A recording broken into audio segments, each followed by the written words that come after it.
Good evening, everyone. Uh, Today we'll be going through the topic harmony unit testing. So basically, I feel almost every one of you would have got a library each, and you would be working on. Few of you guys would have finished the porting and then the sample application development, and now uh, you might be in unit testing phase. So basically, these three are the main aspects of the library development, porting of the code, and then the sample application, and then the unit testing. So today we'll be focusing on how to do the unit testing and what are the various aspects about it. Okay. Yeah. Let me get into presentation mode. So yeah, the contents of this training will be what are unit tests and what are the various types of unit tests that we have, both in Android and HMOS, and then the folder structure as in where do we put the unit test code in our project, and tooling support, uh, meaning what are the tools that are required for doing the unit test. Then how do we create the test cases, and then how do we run the test cases, then different annotations that we need to know, then types of assertions, and then what is Mockito and how can we use it in our unit testing. Okay, if any of you guys have any queries, you can stop me and ask at any point of time. Okay, and to begin with, let's understand what is actually unit testing.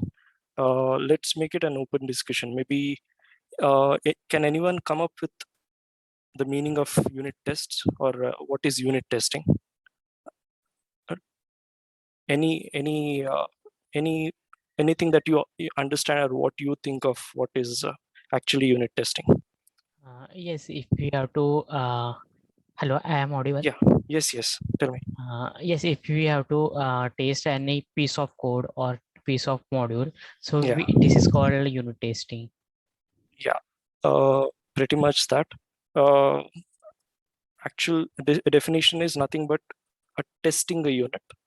What do you mean by unit? It is actually a smallest piece of code which you can logically isolate in a system. Here, logically isolating in a system is actually the important part. If you can isolate a part of the code and then test the logic of it, then that is actually pretty much what everyone means by unit testing. So thumb rule of the unit test, or any testing that happens on an application will be 70 to 80% will be 80 unit tests. Sorry, 70 to 80% will be unit tests, and 20 to 30% will be functional, and the rest will be cross-functional tests.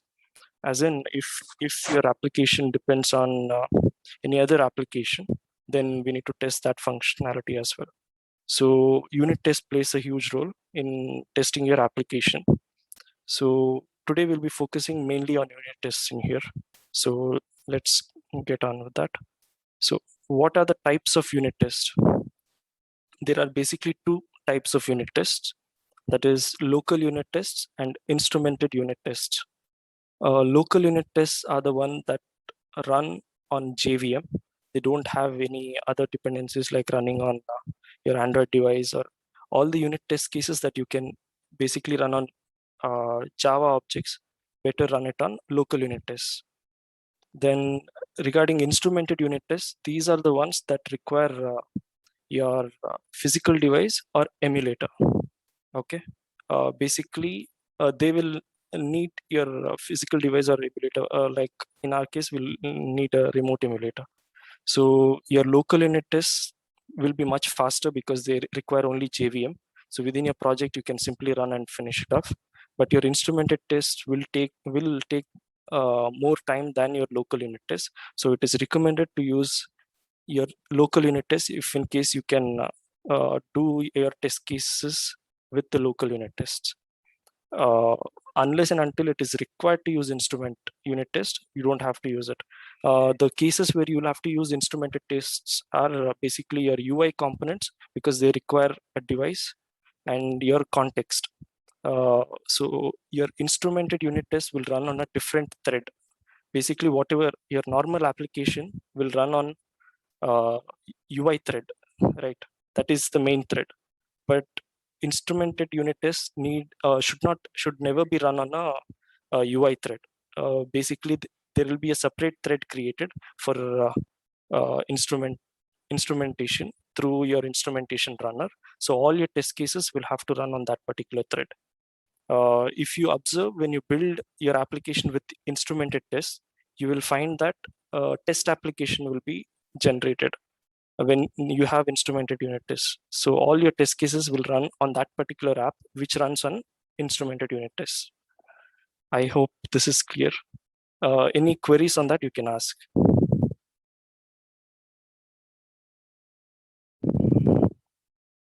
Okay. If no queries, I think we can go forward. This is the folder structure. Basically, for local unit tests, the folder structure will be this: entry src test java com example java demo, if your package name is com example java demo. And for your instrumentation test, the folder structure will be there will be a folder called OHOS test. So all your instrumentation test cases should be there in this particular folder. When you're developing a library, a different module will be created in your project, right?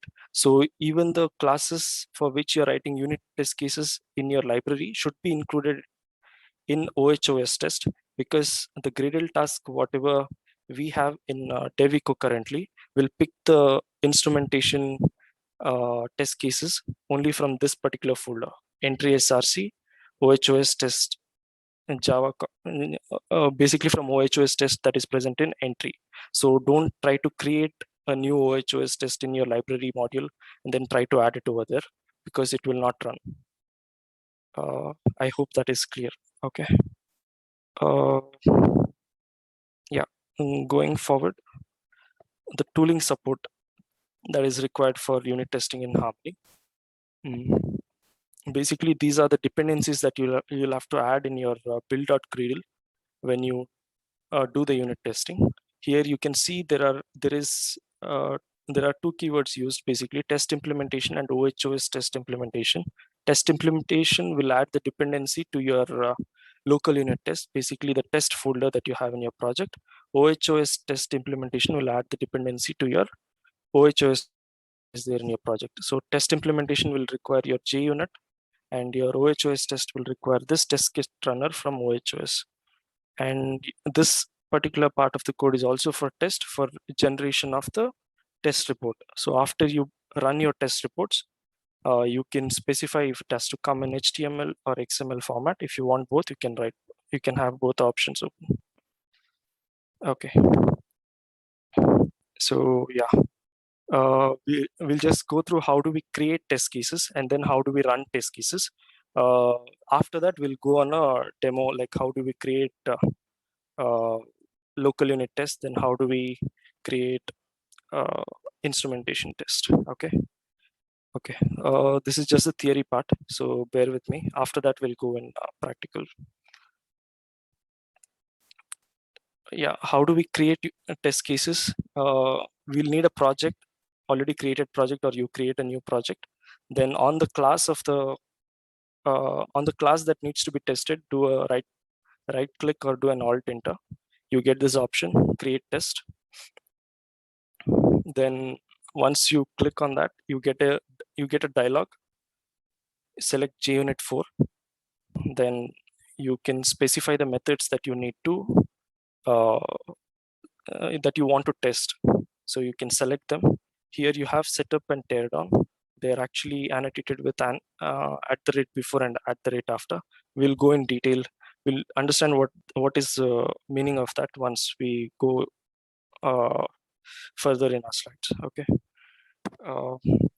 Yeah, once you select the methods that you want to test, you can click OK. Then you'll get one more dialog asking you to choose where you want to place your test cases. If it is instrumentation test, use OHOS test. If it is local unit test, select test folder. So once that is done, you get a template of the test class. That is what you are able to see currently on your screen. It will be something like this. So inside these methods, for on start, you can write the test code that needs to be, basically you'll have to invoke the on start and then assert the value that comes after invoking the method. So that particular part of the code needs to be implemented once the template is generated. Okay, this is how we create the test cases. Then how do we run the test cases? Once your test cases are created and you have developed, you'll have to run the cases. So for local unit test cases, just go to the class and right click, or else in the class you will have a green play button on the left hand side for every method. You can just click on that. I'll show you that play button as well when we do the demo, so you can check that. That is how we, yeah, you just click on that and then it will show you the result, pass or fail. If in case there is an error, it will display the stack trace. For instrumentation unit cases, you will have to go to your Gradle tasks that are present on the right hand side of your IDE, then click on entry, then select execute OHOS test. Then once you do that, you will get your report generated in entry, build, outputs, OHOS DCC test, and all the reports will be generated over here. So the sample report will look something like this. So here, basically 4 have passed, 1 has failed. If you click on this, you can check the failure report. This is for instrumentation test. Yeah, we'll check the annotations that you need to know. Basically, you would have seen @ before and @ after in one of the dialogues there. So we'll go through each one. @test. This is basically when the compiler sees that it has @test, it treats that particular method as a test method. So it will be basically treated as a test case. It will not be treated as a normal method. And @before, if the compiler finds it on top of your method, then this particular method will be executed before every test case or every test method that will be executed in your particular test class. Okay. And regarding @before class, uh, whatever code is present in that method which has @before class, that particular code will be executed before uh, before the execution of all the methods in that particular class. Basically, the first time before the first method executes in that particular class, this particular code will be executed. So @ and after and @after class is something is will have similar logic to @before and @before class, uh, but they will be executed after your test cases or after the execution of all the methods in your test class. And @ignores is for in case you have 100 test cases in your test class, maybe you have not finished developing 25 of them. So you want to run and check the rest of them if they are working or not. So you can just add this annotation for all the ones that you have not yet finished the development and then run it and then check the report. Compiler will blindly ignore the test cases or test methods which are having this particular @ignores. Okay. These are the those were the annotations, and these are the assertions that you need to know before you start developing test cases. So assert equals. So assert equals will basically check the two values that are present as parameters if they are equal or not. In case you pass in objects, it will check for the reference. Then here assert false will basically check if the condition whatever you have gotten got over here is false or not. Then assert not null will check if the object that you have passed is not null. Basically, it is, I think it is self-explanatory. Assert null will check if the object you have is null. Then true will check if the condition is true. And fail, this is used basically for any exception you have in case your method that is under test uh, throws an exception in one of the condition. And how do we assert it? Because we can't assert it through any of these assertions, right? So you can just call in this method fail, and then your test case should pass in case you have any exceptions. There is another way of catching your exceptions. In case your method is throwing an exception, you have previously seen test, right? You can simply add, sorry, you can simply, let me show it to you. For exceptions, you can add over here as expected and write the exception that you're expecting. If it is an illegal argument exception,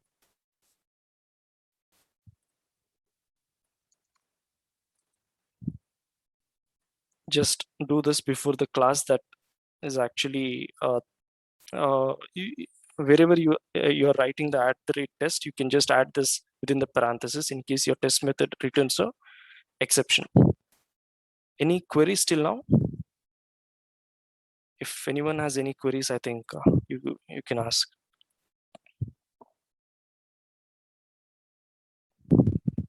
So in case of this fail assertion, will it show the test as passed or failed if this fail was raised in the middle of the test?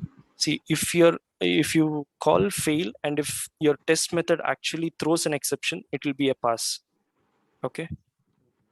In case it doesn't throw an exception and if you have written fail, then it will not be a pass. It will be a failure. Oh, okay. Right. Yeah.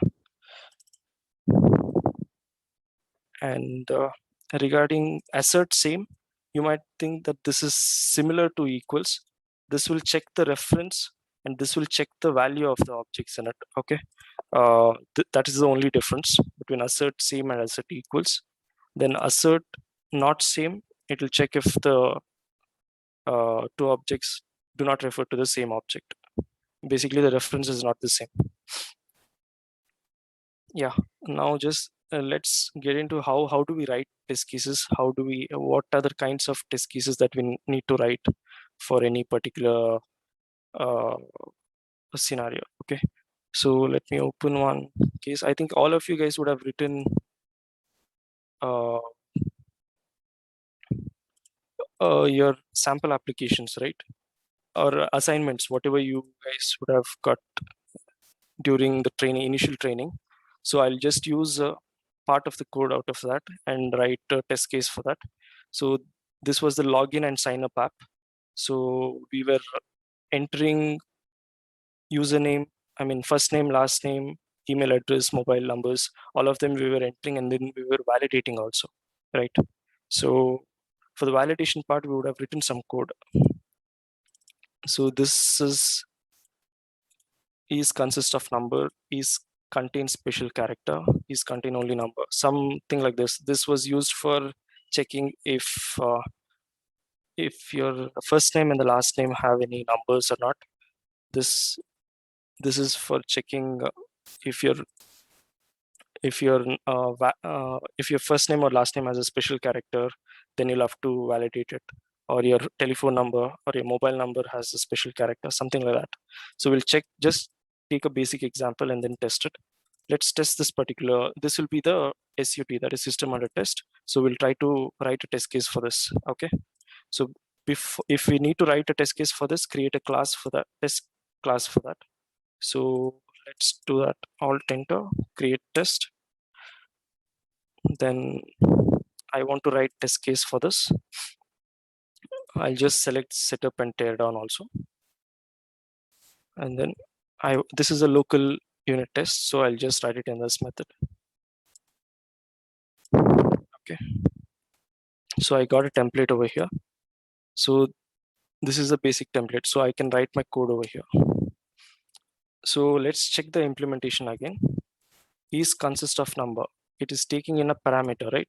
So we also, even we'll have to send in a parameter. So we'll just create a parameter, string input test. So we can test by sending various types of inputs. Maybe I'll send a normal number,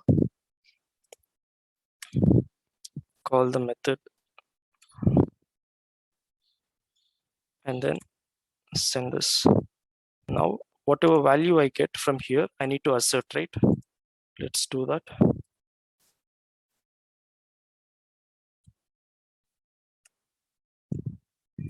Assert true. I'm checking if the value that comes out of this method is true, or if it is true, this test case will pass. If not, it will fail. I hope till now it is clear whatever I've shown. It's quite simple. Okay, let's check if this runs correctly or not. This was the play button, whatever I was talking before. To run the test case, you can use this. The test case has passed. Okay, now let us write one more test case. Just alter. What are the different kinds of inputs that you can pass? String I can pass, right?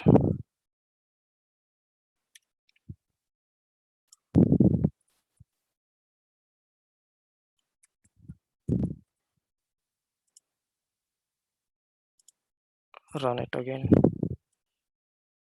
Why it is failing?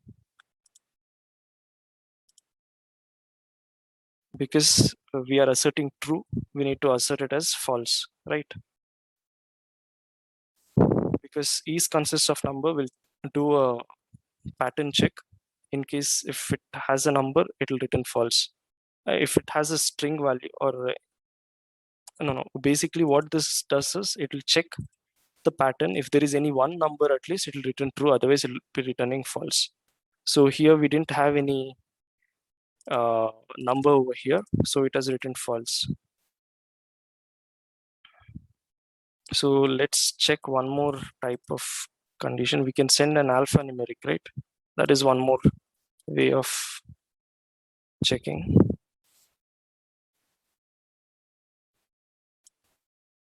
This needs to return true.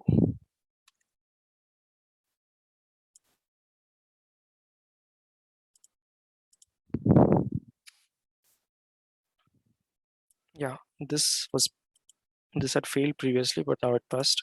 It's okay. Now there is one more thing, boundary checks, that you need to do.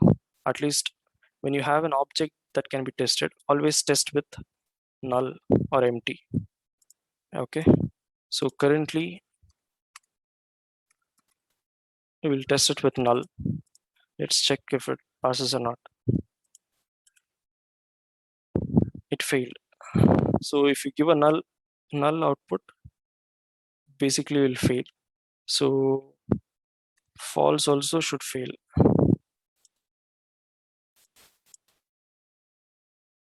Why is it failing?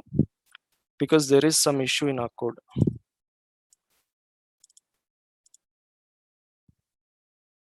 Can anyone tell what is the issue? We are not checking for null value. Yeah, bingo. Let's do that. If it is false, I need to do this. Otherwise, do that. If it is null, just return false. Otherwise, you can execute your actual code. Go back over here. Now execute this. Yeah, now it passed. So basically you'll have to test all your methods in this way. All the possible test cases you need to test. Just try to select a when you give the input, don't give 1 2 3 4 5 6, then one more test case as 6 5 6 7 8 9 10. There is no logic in that, right? Just give a different classifications. When you give try to write your test cases, always try to build your test cases on different kinds of input, not the same kinds of input in a different way. I hope that is clear. So now in this code, we found out that there was a crash, which we solved it through unit testing. So this is how you need to effectively write your test cases. So we'll check how do we write instrumentation test cases also. So I already have a library. So one of the library which I developed. So we'll just show you one example on that. I've written few cases. Maybe we can go through that, and if you guys have any queries, we can just discuss on that. So this particular library is a simple library. So what does it do is, all of you might have been using Instagram. So when you click at the center of the image, you will get a heart symbol. Basically, it will be a like symbol, right? That will animate and then retract, and then it will zoom out. Correct. So that particular animation of the object is done in this library. So this is the layout, dependent layout, basically a custom layout. Inside that custom layout, we have an image. This could be a heart, or it could be anything, and any drawable or media, whatever it is.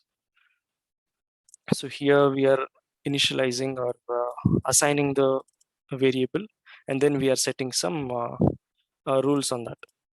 Layout config, scale mode, visibility, image element, and then at last we are adding that component into the root container. After that, the start will be called. When the start is called, your object will animate. Animation has its own code over here. I think for testing, this will be not much relevant. Yeah, and we have some setters, like how do we set the color of the object, and how do we change the drawable or the like resource, like the image element. This could be done through set pixel map or set image element within that. So we'll see how we can test this particular code. Can anyone tell me how we can test this? Maybe an idea? Or yeah, instrumentation first time, right? Maybe I'll give you a heads up. You can just go. Maybe I'll explain you how to do it now. That will be much better.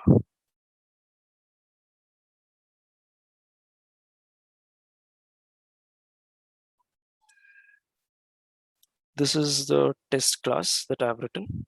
Maybe we'll go through each method and then understand what is exactly happening there. So this is the test setup part. So what I'm doing is, this particular part of the code needs to be executed before each and every test case that is going to execute. So I have put it in a common method and then added it with an annotation called @before. So if a compiler finds this will be executed before each and every method. So basically I'm getting the context, then the attribute set. Why I have written this particular class in OHOS test is, this is a view class and it has dependency on context. So context variable can be fetched using your ability delegator registry. This will give you your instrumentation thread context, and you need to use this itself. Please don't use your get context from your slice object or any view component. Don't use such context. Always use this particular uh, context in your unit test cases. Okay. If you try using the context from the UI, it'll fail. All your test cases will fail wherever you'd be using the UI context. Okay. Yeah. Now your context and attribute set is ready. Why I have created this, because to create the insta like object, I need these two attributes. I mean, I need these two arguments. So I've created those two. So once those are ready, I'll check. This is my first test case. So what is happening here? Let's go through the code once. Insta like view init method. Here I'm setting an image heart, right? I'm assigning a variable to the image heart. So once this is set, this particular variable will not be null. So I can check that part. So that is tested over here. Once this is called, internally, this is calling init and then image is set. So I'm testing if that image insta like view get image heart, if it is null, if it is not null or not. If it is not null, this particular method will pass. Then the next test case that I have done is, you can check over here, this get like size. By default, I'm taking in the value of default size will be 100. In case there is a custom attribute, I'll be taking in the value from the XML. Okay. So since I'm not passing any values during this particular test case, it should be 100. In case I need to test with some other value, then here I'll have to change. I'll have to add in that particular variable and then send the I'll have to return for that particular string constant. When I do get it ATR, then I'll have to return that particular value, whichever I'm expecting. So here it will be 100. So I'll try to check if I'm getting 100 when I'm calling the constructor or not. And then I'm checking for once that is done, we can check for scale mode and visibility, and then we can check for image element as well. So all these I have written separate test cases. Image heart, SRC I have written, then scale mode is written. Scale mode is clip center as per the actual code. Then here we are checking if it is not null, if there is, if your constructor is called, then your image heart dot get image element will not be null because you're setting the SRC into that. Then the visibility will be hide. You can check it over here. Visibility is hide, is explicitly made hide here, so we can check that part. So this is what we have tested within this method. You can actually add in all the asserts into one particular test case and then do it. But in case any one of them fails, you'll have to again analyze this particular piece of code. I hope you guys understand that.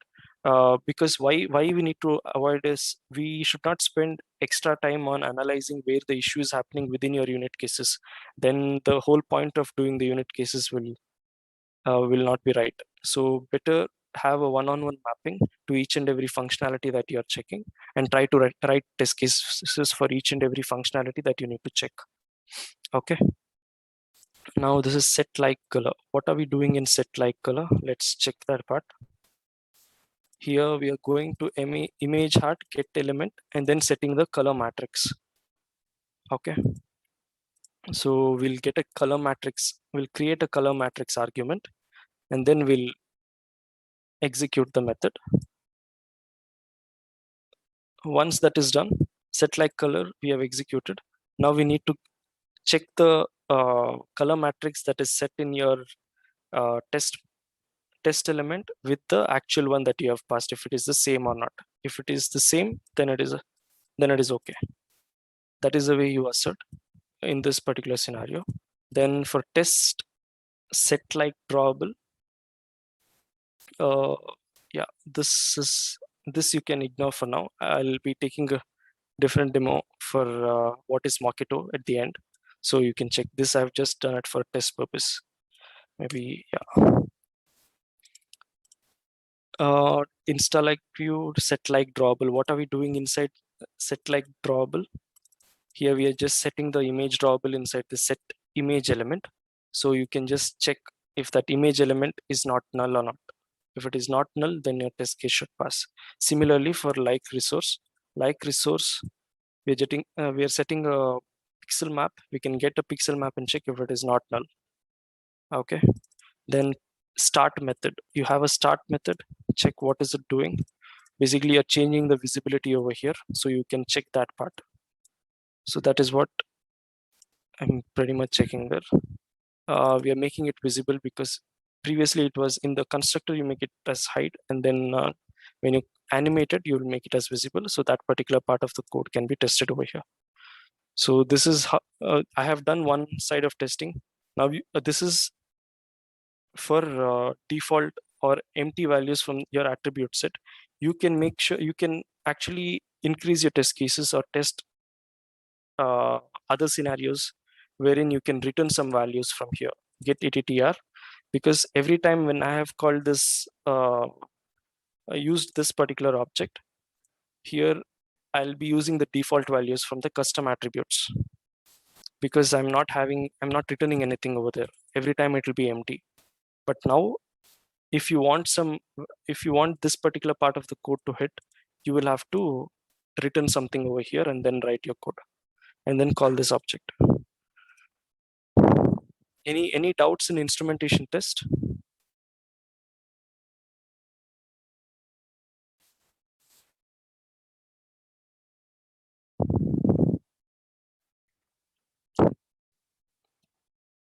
Hello?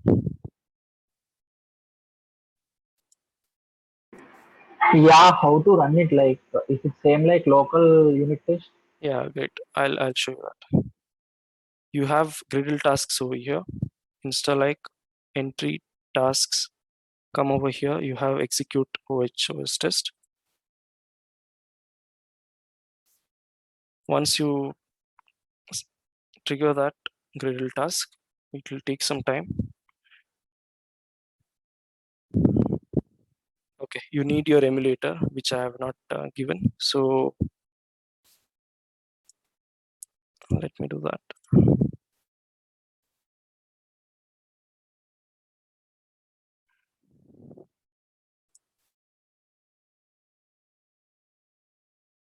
Let's execute it again.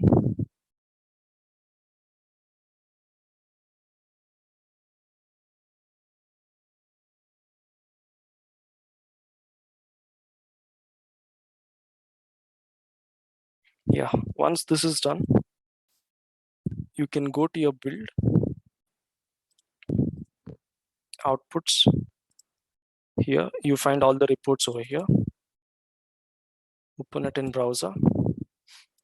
You can check. Currently all have passed, so there is no issues. You can go check the report. In case if it has failed, it will show you the maybe we'll force an error and then check.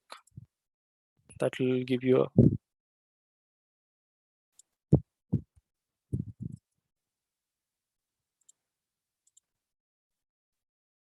the report will be generated here only if you execute this task. If you click this button for instrumentation test, it will run, but it will not generate the report over here.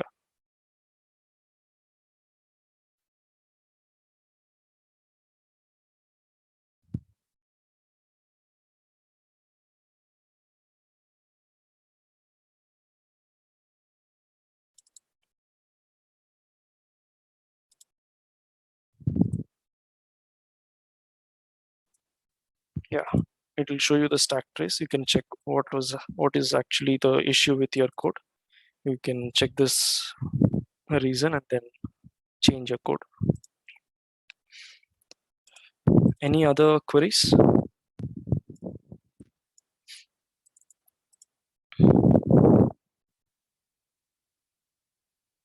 Currently, okay, yeah. If no other queries, we'll get on with the next. This is actually how you write your basic cases in your local unit test cases and your instrumentation part. Now we'll get on with how do we mock the classes. Why do we need mocking basically?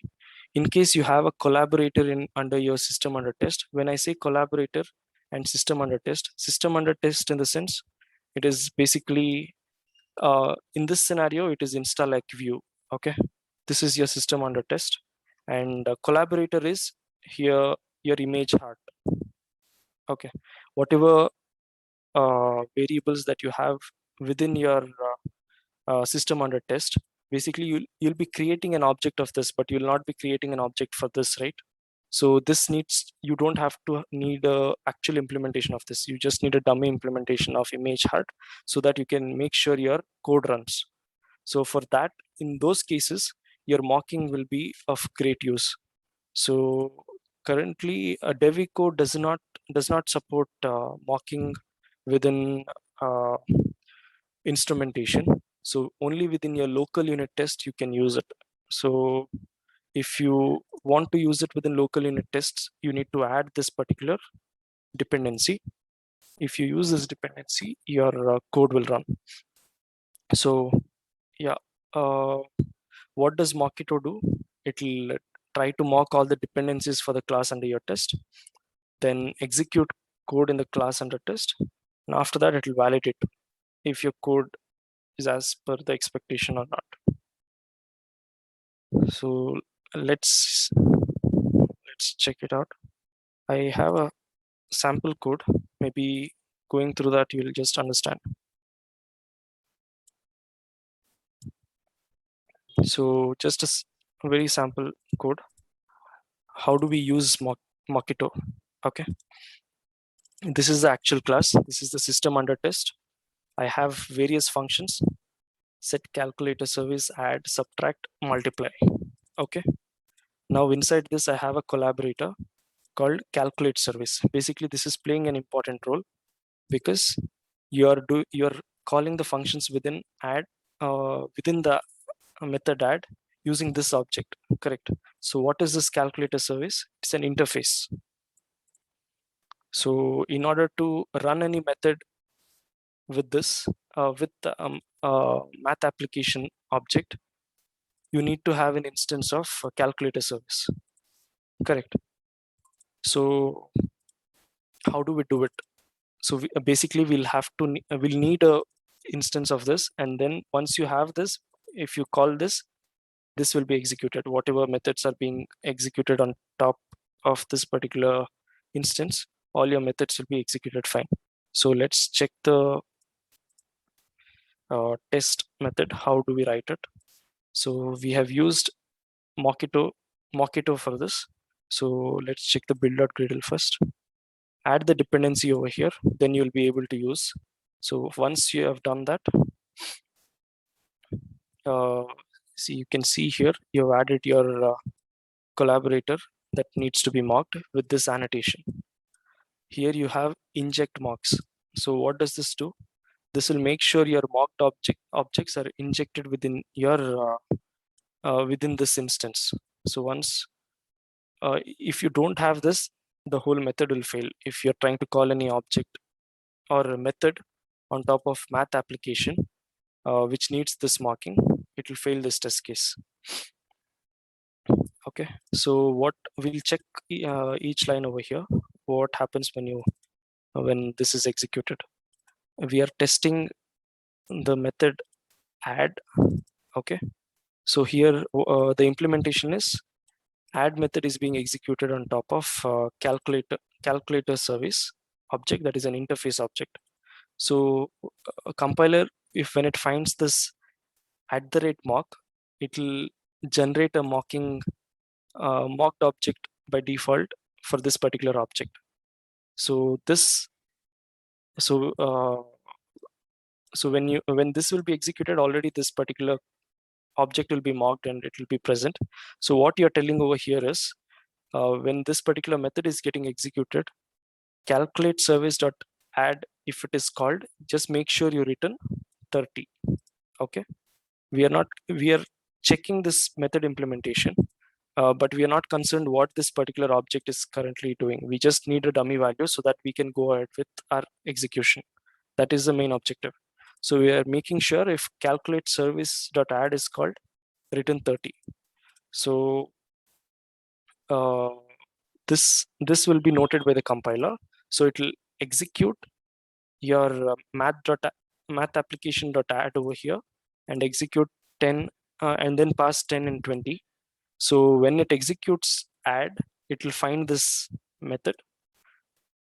So there it returns 30 as per this statement, and then it will assert the value over here. I hope that is clear. Any doubt on this, you can ask me. If this is equal, okay, if these two are equal, then it will pass. Otherwise it will go to the if it will pass, and then it will come to the next statement. In case it fails, it will just mark this test case as failure. Now what does this verify do? Here you're just verifying that a method called add has executed at least once. This method called add should be executed on top of this particular object. So basically we have this, right? So this, we are just making sure that this method is executed.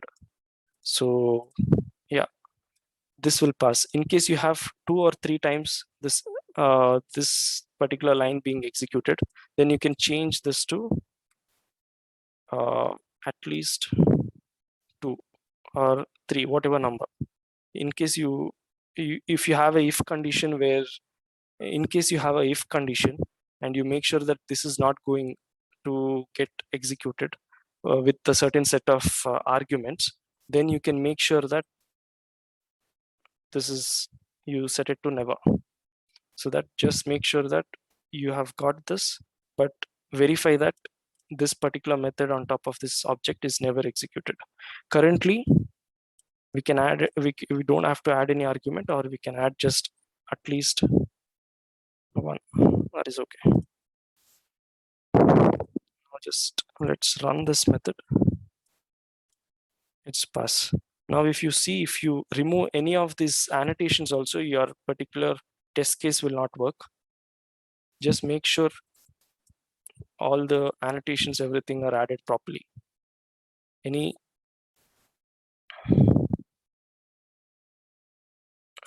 @mock, if you miss, it will still fail. When you use @mock, one more thing that you need to keep in mind is always use run with Mockito Junit Runner. Why do we need this? We need this because when you use this annotation, it will try to create a mocked object for this. To create a mocked object for this, internally it will call a method where it will trigger the init method within its library for creating all the mocked objects for all the variables that have this annotation. So in order to trigger that, you need to have this run with Mockito JUnit Runner. If you have this extension over here, or @run with annotation on top of your class, it will by default trigger the init mocks method to mock your collaborators. This is how you use Mockito and then test your application. So we'll just see the important things that you need to know under Mockito. Yeah, this is basically whatever I've explained. Mock objects can be created using @mocks or mockito.mock. @mocks requires initialization of annotated fields to be triggered. This is done by whatever I've explained you over here. If you're using mock, just make sure this annotation is present. Then this is one more method that you need to know. When you use when and then return, that basically means that is what we have used here, right? Yeah, if you use when and then return, whatever method is being executed over here, if that is executed, then this particular value will be returned. That is what it means. Then the next thing that you need to know, spy, @spy or spy. So this is the basic yeah, this is the test snippet for that. So if you are using a spy, what it basically does is it will try to usually Mockito will be working on a mocked object, right? In case you want a real value object, you need to use spy method or spy annotation. So you spy the actual object and then try to get use do return and when, or when and and when and return, whatever. But just make sure only in the scenarios where you need to use actual object, you use a spy method. Otherwise, you need to use a mocked object only. Then this is about your verify method, whatever I've explained you. So basically what this is, how many times or whatever we have written here, the explanation for that was given in the theory. Whatever method, basically if you find this statement, if this particular method is executed on this particular object, if at least if it is executed for one time, then your method will pass, otherwise it will fail. That is what it means.